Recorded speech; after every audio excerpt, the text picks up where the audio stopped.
Hello Soundmasters community, hope you're all well. Welcome back to the channel. Today I'd like to encourage a conversation around music and seasonality. I'm a big believer that as the seasons change, so too does our taste for different kinds of music, and it goes beyond that as well, doesn't it? It's different types of food, different types of drink, all life's little pleasures really. So as spring passes into summer and summer passes into autumn, we're encouraged into a state of reflection that reminds us more of our very humanity, or put more eloquently by the words of Yoko Ono, there's a quote I like here: spring passes and one remembers one's innocence, summer passes and one remembers one's exuberance, autumn passes and one remembers one's reverence, winter passes and one remembers one's perseverance.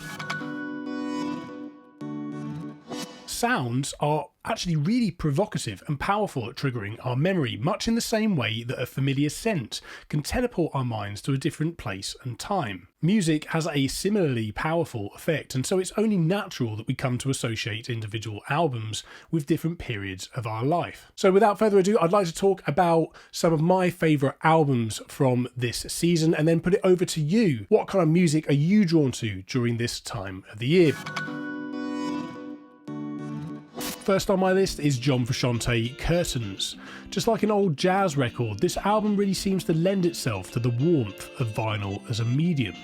The instrumentation on this cosy number is primarily acoustic and was recorded within Frusciante's living room. It's perhaps Frusciante's most organic sounding record, with just a few light overdubs, including subtle double bass and gentle electric guitar, often with the tone control dialed right down for a warm jazz vibe. The occasional electronic addition from a string ensemble, a mellotron or a synthesizer are kept very understated and blend in absolutely seamlessly. Check out the track titled A Name, that appears to feature an accordion solo at the end, when in actual fact the part was played on an instrument called a melodica, which is a kind of crossover instrument between a keyboard and a harmonica that produces a really interesting and unique sound, very similar to an accordion. Another key moment is the track titled Time Tonight, which is a really reflective, melancholy number with beautiful interplay between the acoustic guitar and piano, which is also supported by soulful harmonies and haunting reverse guitar solos. It's absolutely perfect as an album for cozy nights in front of the fire as the nights draw in. Up next is Neil Young, After the Gold Rush. Much of Young's third studio album was recorded in a makeshift basement studio, giving it a raw, earthy quality. Ironically, of course, the album that follows after this number is called Harvest, which you might think would make a more obvious choice for the autumn vibes. But I simply find After the Gold Rush to be a stronger album overall. This country folk classic is dynamic from start to finish, from the gentle reflective ballads of the title track to the hard-rocking gritty guitar solo on Southern Man. Much like the autumn weather, this album has plenty of variation to capture your imagination. My next pick is an album by Lindsay Buckingham called Under the Skin. Often, the time of year at which I first hear an album affects my seasonal association. I remember distinctly the first time I played Lindsay Buckingham's Under the Skin. It was the autumn following the hot summer of 2006, and I was living in Canada at the time. And as the tree-lined road slowly turned a magnificent shade of various yellow, oranges and reds, I quickly began to associate the comforting acoustic vibes of this album with the fall season. The vocal is atmospheric and breathy, while the overall production makes very heavy use of delay effects in quite an eccentric but also a provocative way. While listening on headphones, the unusual production certainly wraps around you in a really immersive way. It really draws you in from the wind and the rain, if you like. It's a perfect autumnal record. Pick number 4 is the Moody Blues, Days of Future Past. Widely regarded as one of the first progressive rock albums, Days of Future Past is an album to spin when you start spending more time indoors.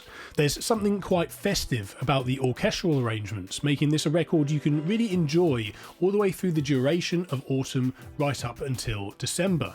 Descriptive poems mark the beginning and end of the album in a way that makes this masterpiece feel entirely complete, like a well-written paragraph. Justin Hayward, the singer and guitarist from the band, is said to have written the closing track, Nights in White Satin of course, about the changes between one relationship and another, using bedsheets as a metaphor.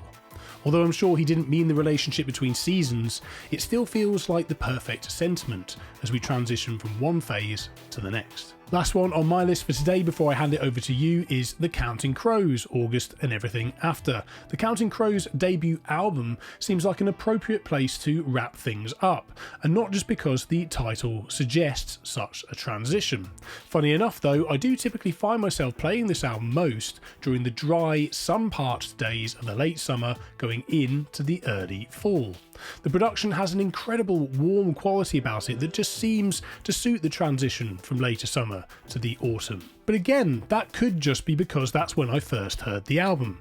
Music has that powerful quality. It can transport you back in time. So those were my picks, but now it's over to you. Don't forget you can support this channel further using the links in the description of this video. As always, there's money off vinyl related gear to feed your hobby, and there's no extra cost to you. I get a very small commission, but that has no bearing on the final price for your purchases. You can also support me over at Patreon, where there's some exclusive content each and every month. Thank you to all who have contributed to the Patreon page so far, and I look forward to seeing future members join in the future. Really appreciate all of your support, but if you're new to this channel, please do consider subscribing. I would love to have you on board my vinyl related and music related journey with you guys. But until that next video, do keep enjoying the music, keep spinning those records, and I'll see you in the next one. Until then, take care.